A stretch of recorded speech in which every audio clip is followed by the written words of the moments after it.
Olá, eu sou Newton Gomes da editora CPA. Neste vídeo nós vamos discutir um pouco a respeito da Instrução Normativa número 1500, agora de 2014, recentemente editada pela Secretaria da Receita Federal do Brasil. Essa Instrução Normativa 1500, ela tem uma vantagem porque ali foi feita uma espécie de uma consolidação da legislação do imposto de renda da pessoa física neste momento, de todas as regras válidas. É uma espécie, portanto, de um regulamento geral da tributação do imposto de renda da pessoa física. E agora nós vamos discutir especificamente a questão dos rendimentos tributáveis no imposto de renda da pessoa física. Este tema está discutido na Instrução Normativa 1500, no artigo 3º. É bom lembrar que essa Instrução Normativa ela tem 114 artigos, mas aqui no artigo 3º a discussão é exatamente sobre os rendimentos tributáveis no imposto de renda da pessoa física. E esse artigo 3º diz que constituem rendimentos tributáveis todo o produto do capital, todo o produto do trabalho, ou se não da combinação de ambos, o capital mais o trabalho. E além disso também são rendimentos tributáveis os alimentos e pensões recebidos em dinheiro, pensão alimentícia, por exemplo, recebidos em dinheiro, e também os proventos de qualquer natureza. Podemos lembrar que são considerados proventos de qualquer natureza os acréscimos patrimoniais não correspondentes aos rendimentos declarados.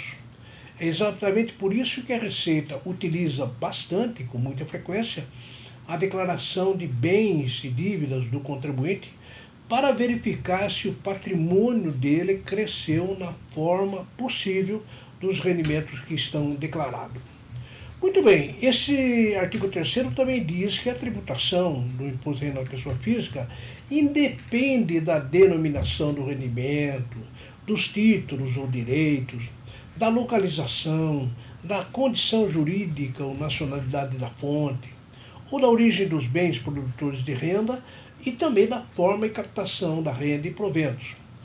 Basta que haja um benefício para o contribuinte para que a incidência do imposto se dá, né? Então, na realidade, é uma universalização dessas regras, uma das principais características do imposto de renda, porque ele pega qualquer tipo de rendimento, seja do trabalho, seja do capital, seja da combinação de ambos ou de qualquer outra natureza.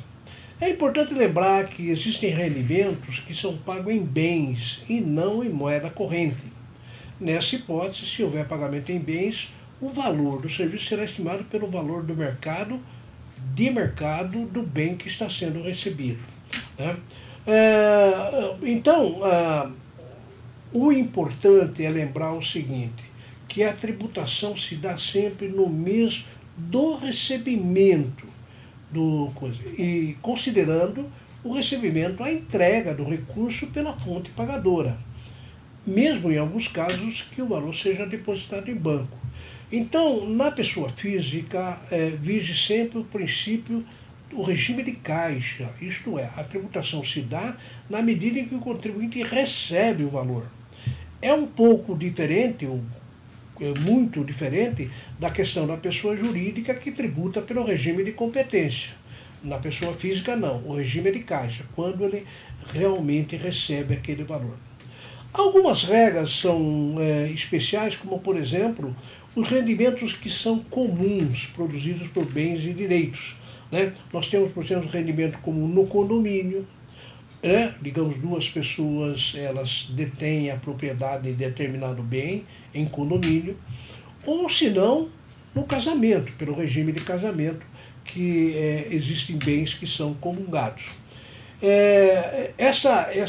Esses bens comuns, eles são tributados, no caso do condomínio, de acordo com o condomínio, nos percentuais que estão estabelecidos no contrato de condomínio, se houver um contrato. Caso não haja um contrato, então será metade para cada um dos condôminos. No caso do casamento, o regime de casamento, os bens que são em comunhão, ele também pertence metade à receita, ao rendimento, pertence metade a cada um dos cônjuges. É bom lembrar que existe uma regra que permite o seguinte: nos casos em que há uma comunidade, uma comunhão, um condomínio, é possível que os condôminos, os cônjuges, optem pela declaração apenas em no nome de um deles, né? Desde que ele inclua todos os rendimentos da sua declaração. Então, seria possível se concentrar, no caso dos cônjuges, por exemplo, concentrar todo as rendas, o rendimento, na declaração de um dos cônjuges. Mas a regra geral é sempre dividir entre os cônjuges, no caso do regime de casamento, 50% para cada qual. Agora é lógico, quando nós estamos falando de condomínio, esse condomínio ele pode ter um percentual diferente, então deve-se obedecer exatamente o percentual diferente que foi estabelecido lá no contrato de condomínio. Muito obrigado.